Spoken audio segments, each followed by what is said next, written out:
Palworld is full of amazing creatures, but once captured, they become lifeless avatars within your Palbox, forgotten and unappreciated. I wanted this to change. I wanted to showcase my pals and appreciate their beauty. So, I built a zoo.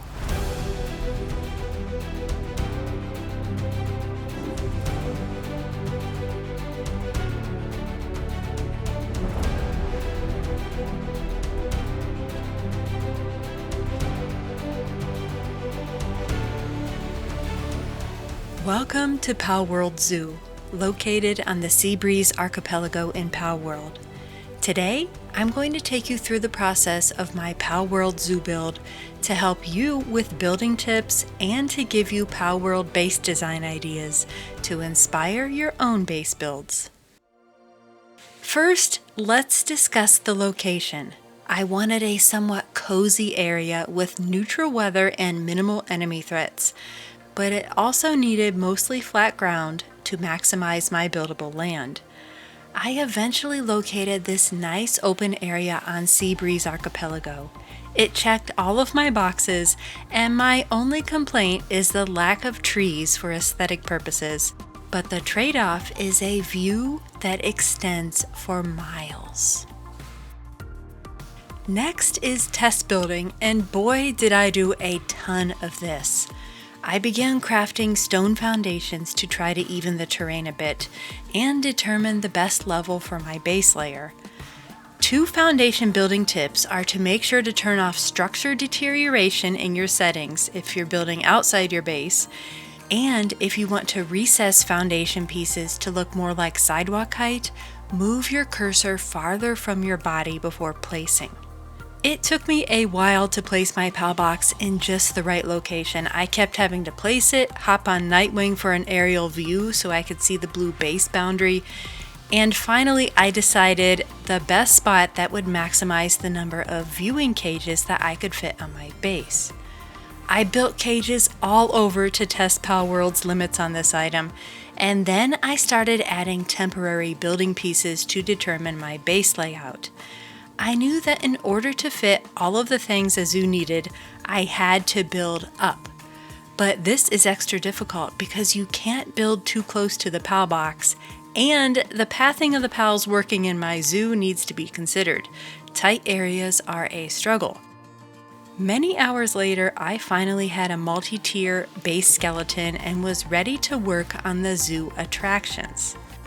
The ticket gates serve as the welcome area for the zoo, so I wanted this area to set a positive tone for visitors. Palworld is currently quite limited in the available build pieces and decorative accessories, so my creativity was a bit stifled. Ticket booths with porch overhangs supported by some sort of pillar is what I envisioned. There were quite a few iterations of the ticket booths and roof lines, but the pillars are what took the most time. But with the help of my trusty sidekick, I was able to stack 3 barrels, slap on a roof, which looked pretty darn spiffy. I then added some accent decor and a bit of fun signage. The second area I focused on was the medieval blacksmith shop, where zoo patrons can see ironworks demonstrations, and my pals can smell ore if I need them to. I knew I wanted to use castle-like stone walls somehow, but these pieces don't attach to the regular stone pieces, so placing them was extremely tedious, and I'm still not 100% pleased with the results. My favorite part just might be the pillars on the front. These actually are not pillars at all because remember, Palworld currently has no pillars. These are actually hanging traps, and I set them down and I put a roof on top, and the overall impression is that it's a pillar holding the roof up. I love the rustic vibes, but the only problem is these traps might actually catch small pals that trespass into the zoo. But I guess I can just add them to my exhibits if that happens. Now let's head to the splash pad and farm. I decided to create this recreation themed area at the back of the zoo to showcase the mesmerizing ocean views as zoogoers sunbathed and interacted with the animals. I love this tropical spa item, and it's even better that it's actually beneficial to the pal's sanity. I chose the rocky area near the water, which has spectacular views, and the largest pal bed, the blue one, looks like a luxurious chaise lounger, so it fit perfectly with the splash pad theme. And then I sprinkled in some frog chairs for the kids, as well as a fun little sign. Next to the splash pad is the farm area. Now the petting zoo will actually function because when I add pals to my base that actually will use the ranch, such as Chickapee and Lamball and Woolly Pop, they will be in the ranch area and it will look like a working petting zoo. I also added the breeding farm to serve as a way to give kids rides on the pals. Now I need to bake some cakes and plop a couple shimmering purple deer in there for the full effect. But even when empty, it adds to the agricultural theme of this zoo section. With the pals actually using this base, they needed a place to sleep. And since I can't build much close to the Palbox, I decided to create a cozy sleeping area around it. This area also doubles as a workshop with a couple basic benches and even some understairs storage. Heading upstairs, the next project is the food court, and I knew I wanted the centerpiece to be the bar-like craft item, as well as a little rustic food shack and a few tables and chairs for guest dining. I chose wood for the upstairs structure for a softer look against the stone foundation, but if you have raids turned on, go with stone or metal so that you have fireproofing. Again, I used the traps as my rustic pillars because the barrels only seem to work when the bottom building piece is a foundation and not just a floor piece. So with the floor pieces, the barrels ended up being too tall, so I went with the traps. I later added some wall ivy and a pal food box and just some more decorative items around the area to soften it up.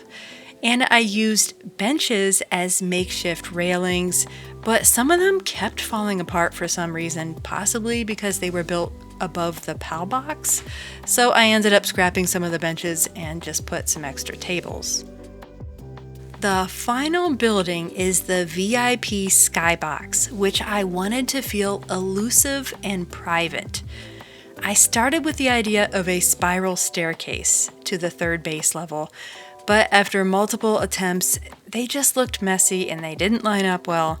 So I ended up crafting a simple stairway leading to a long walkway and a hidden stairway that reveals a private skybox.